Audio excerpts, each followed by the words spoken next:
মোবাইলে কোরআন তেলাওয়াত শুনলে সওয়াব হবে কিনা খুব গুরুত্বপূর্ণ একটি বিষয়।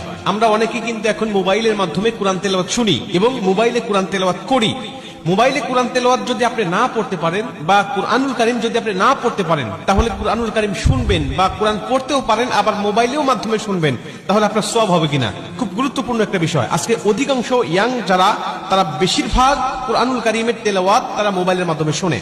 এটা খুবই ভালো বিষয় যে আজকে যুবকেরা গান বাজনা ছেড়ে দিয়ে বিভিন্ন নাটক সিনেমা এগুলো বাদ দিয়ে তারা কুরআনুল কারীমের তেলাওয়াত শুনছে।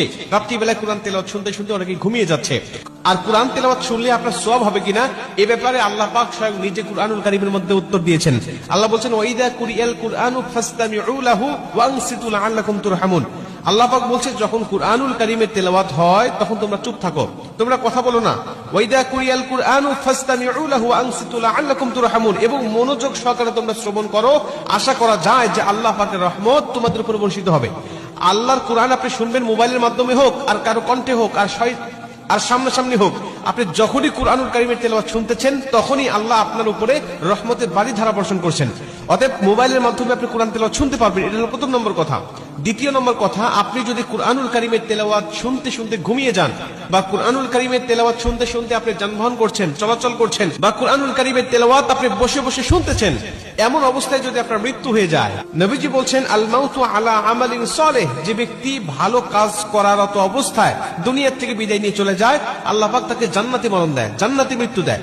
আমাদের মৃত্যু কখন হবে, আমাদের মরণ কখন চলে আসবে, আমরা কেউ জানি না। আল্লাহ যদি আমাদের ভালো কাজ করার অবস্থায় মৃত্যু দেয়, অর্থাৎ কুরআনুল কারীমের তেলাওয়াত শোনা অবস্থায় আপনার মৃত্যু হয়ে গেছে, অথবা কুরআনুল কারীমের তেলাওয়াত শুনে আপনি ঘুমিয়ে গিয়েছেন, ওই ঘুমের ঘরে আপনার মৃত্যু হয়ে গেছে, নবীজি সাল্লাল্লাহু আলাইহি ওয়াসাল্লাম বলছেন যে আল্লাহ পাক তাকে জান্নাতি মরণ দিবে। শুধুমাত্র তাকে সওয়াব নয়, বরং মরণটা জান্নাতি হয়ে যাবে। আর কোন ব্যক্তি যদি জান্নাতি মরণ পেয়ে যায়, তার কবরে, হাসরে, মিজানে, ফুলচিরাতে কোথাও তার কোনো বাধা নাই, কোথাও তার কোনো টেনশন নাই, সরাসরি আল্লাহর 10টি পৃথিবীর সমান একটি করে জান্নাত তার জন্য অপেক্ষমান। মুসলমান ভাইরা আমার, এজন্য আল্লাহ পাকের কুরআনুল কারীমের তেলাওয়াত আপনি করবেন। যদি কুরআনুল কারীমের তেলাওয়াত করার পাশাপাশি কুরআনুল কারীমের তেলাওয়াত আপনি শুনতে চান, তাহলে অবশ্যই আপনি কুরআনুল কারীমের তেলাওয়াত আপনি শুনতে পারবেন। যদি সামনাসামনি কাউকে না পান কোরআন তেলাওয়াত শোনার জন্য, বা সামনাসামনিও আপনি শোনেন, আবার মোবাইলের মাধ্যমে আপনি শুনতে চান, তাহলে আপনি অবশ্যই শুনতে পাবেন। এতে কোনো সন্দেহ নাই, এতে কোনো সমস্যা নাই। বরং যতক্ষণ আপনি কুরআনুল কারীমের তেলাওয়াত শুনতে থাকবেন, ততক্ষণ পর্যন্ত গুনাহ থেকে বেঁচে থাকতে পারবেন। এবং যতক্ষণ কুরআনুল কারীমের তেলাওয়াত আপনি শুনবেন, ততক্ষণ পর্যন্ত আপনার আমলনামায় ফেরেশতারা সওয়াবগুলোই লিখতে থাকবে। যতক্ষণ